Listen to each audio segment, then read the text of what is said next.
तो फिर हमारे साथ साथ आम आदमी भी ये सवाल कर रहा है कि गरीब से इलाज तक का हक छीना जा रहा है। जी बिस्मिल्लाहिर्रहमानिर्रहीम।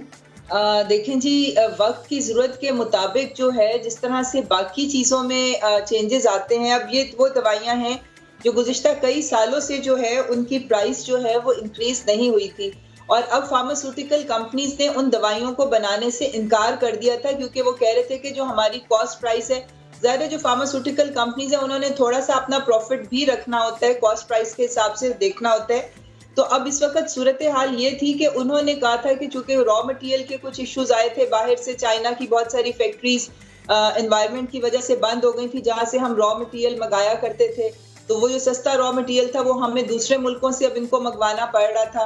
तो और बहुत सारे इश्यूज ऐसे थे, ज़ाहिर है इलेक्ट्रिसिटी की प्राइस है, दूसरी चीज़ें, तो इनकी जो कॉस्ट प्राइस थी मेडिसिन की वो बढ़ गई थी, और नुकसान पे वो अब इन मेडिसिन को बनाने को बिल्कुल तैयार नहीं थे। उसके नतीजतन ये हो रहा था कि ये दवाइयाँ जो हैं इनकी मार्केट में शॉर्टेज होनी शुरू हो गई थी, और लोगों को फिर एक्सपेंसिव मेडिसिन स्मगल्ड फॉर्म में या इम्पोर्टेड फॉर्म में खरीदनी पड़ती थी, कि वही दवाई जो 150 पौने 200 की थी वो उनको 800 या 900 रुपए में लेनी पड़ती थी, इम्पोर्टेड वर्जन उसके जो थे। तो इसमें कोई शक नहीं है कि प्राइसेस बढ़ी हैं, मगर ये जो आप 200% और 300% की बात करते हैं, तो उसके लिए मैं आपको एक एग्जांपल देती हूँ। एट्रोपिन एक इंजेक्शन होता है जो कि लाइफ सेविंग होता है, जब बंदे की कार्डियक अरेस्ट या कुछ उस तरह की प्रॉब्लम्स आती हैं तो वो आपको वो ₹1.44 का वो इंजेक्शन था, उसकी प्राइस जो है वो बढ़ा के जो है वो ₹5 की गई है। तो वो अब देखने में ऐसे लगता है कि वो 300% हो गई है या 400% हो गई है, मगर दर हकीकत वो प्राइस में फर्क सिर्फ इतना सा ही है कि डॉक्टर साहिबा, ये तो आपने एक मेडिसिन कोट किया है, मेरे पास इस तरह की और एग्जांपल्स भी हैं। एसिटाजोलामाइड 60 रुपए की मिलती थी, अब 219 रुपए की मिलती है।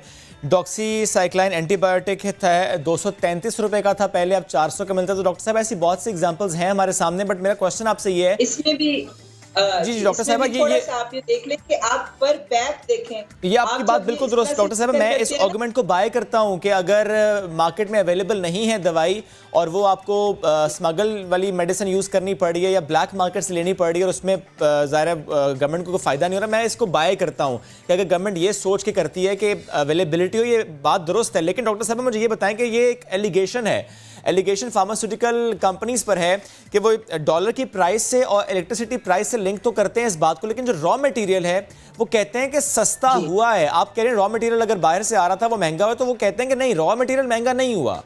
फिर ये मामले को थोड़ा सा प्रूव करने की जरूरत है। नहीं, आप बिल्कुल ठीक कह रहे हैं, कुछ चीजों में रॉ मटेरियल जो है वो सस्ता हुआ है, सब चीजों में नहीं। कुछ रॉ मटेरियल्स जो हैं वो वाकई सस्ते हुए हैं, मगर एक मैं आपको ये कहूँ कि जब आप इसकी प्राइस देखते हैं ना, तो पर पैक आप देखते हैं तो आप कहते हैं कि वो 300-400 रुपए बढ़ गई, पर अगर आप पर यूनिट देखें ना तो वो कई दफा 100 का पैक होता है, कई दफा 50 का पैक होता है, कई दफा 20 का पैक होता है, तो पर यूनिट पर गोली 2-3 रुपए का फर्क पड़ा होता है। वो ओवरऑल बल्क में ऐसे लगता है कि 100 रुपए का। चलिए, ये बात हो गई। डॉक्टर साहब एक और बात मुझे बताएं, रोल ऑफ ड्रैप पर प्लीज कमेंट कीजिएगा, बिकॉज ये भी कहा गया कि ड्रैप ने जनवरी 3, 2017 को लेटर लिखा था फार्मास्यूटिकल कंपनीज को और कहा गया था कि जो भी प्राइस है वो मेंशन की जाएगी, आप हमें बताएं और हम अपनी वेबसाइट पर प्राइस डालेंगे। मैडम वो डाली गई थी लेकिन फिर हटा ली गई थी। जी देखिए, ड्रैप जो इस वक्त है, मैं समझती हूँ आपने कल भी अगर प्राइम मिनिस्टर साहब की स्पीच सुनी थी तो उन्होंने ड्रैप का बड़े वाज़ेह तौर पे मेंशन किया है कि ड्रैप में प्रॉब्लम्स हैं, जो क्योंकि प्राइसेस जब भी बढ़ती हैं ये एक पॉलिसी के तहत बनती है जो ड्रग प्राइसिंग पॉलिसी है, और ड्रैप एक्ट के अंदर सारे मैकेनिज्म्स रिवाइज किए गए हैं। उन मैकेनिज्म्स को रिवाइज करने की जरूरत है, ड्रैप एक्ट को रिवाइज करने की जरूरत है। यानी ma'am drug pricing policy of 2018 आप इसकी बात करें, इसको रिवाइज करने की जरूरत है? जी बिल्कुल, देखें ये वाली पॉलिसी जो है ये शायद खाका नबासी साहब की जो आखिरी कैबिनेट मीटिंग थी, उन्होंने जाने से पहले कुछ इस पॉलिसी को रिवीजन की थी और इसके अंदर कुछ चेंजेस किए थे, तो वो डेफिनेटली जो है उनको रिवाइज करने की जरूरत है। और तो मैम 2.5 साल हो गए अभी तक रिवाइज क्यों नहीं हुए? हम कब तक ये सुनते रहेंगे कि माजी की हुकूमतों ने ये किया, तो 2.5 साल हो गए, रिवाइज करने में क्या कबाहत है? नहीं देखिए, अभी इसके ऊपर एक्शन लिया था, उनके जो भी ये पॉलिसी थी ये कोरोना की वजह से उस पॉलिसी को इम्प्लीमेंट करने से रोका गया था। अच्छा। कि जब तक ये कोरोना है वो प्राइसेस जो हैं वो उस पॉलिसी के तहत नहीं बढ़ेंगी, तो जो इमीडिएट स्टेप्स हैं वो तो वो ले रहे हैं, मगर लॉन्ग टर्म स्टेप्स के लिए बिल्कुल जरूरी है कि ड्रैफ्ट में जो है वो रिफॉर्म्स लाए जाएं और इसके ऊपर पूरी वर्किंग हो रही है, ड्रैफ्ट का नई लेजिस्लेशन बन रही है। कब तक हो जाएगा ये जो ड्रैफ्ट जी? ये मेरा ख्याल है इंशाल्लाह आने वाले साल में आप देखेंगे कि हेल्थ से रिलेटेड बहुत सारी लेजिस्लेशंस जो है वो पार्लियामेंट इसकी वजह से क्या दवाएं सस्ती होंगी? देखिए, दवाएं सस्ती करने के लिए एक लॉन्ग टर्म प्लान है। आपको अपनी फार्मास्यूटिकल इंडस्ट्री को जो है उसको एक बूस्ट देना है। हमारी क्या हुकूमत ये सोच रही है कि इस इंडस्ट्री को भी सब्सिडी दी जाए? बिकॉज हमने ये देखा है कि बहुत से ऐसे गरीब पेशेंट्स ने फिर अपनी दवाइयां डिसकंटिन्यू की just because of the fact कि दवाइयां महंगी हुई हैं। सब्सिडी दी जाए, ऐसी सोच रखती है हुकूमत?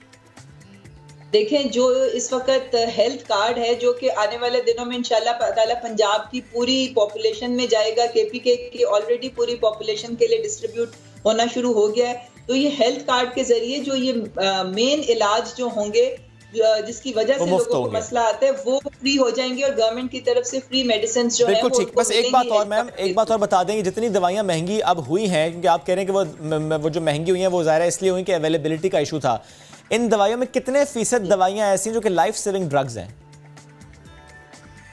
देखिए, इसमें से कुछ मैंने जैसे आपको बताया, कुछ ये इंजेक्शंस वगैरह जो हैं वो लाइफ सेविंग हैं, एंटीबायोटिक्स हैं इसके अंदर कुछ।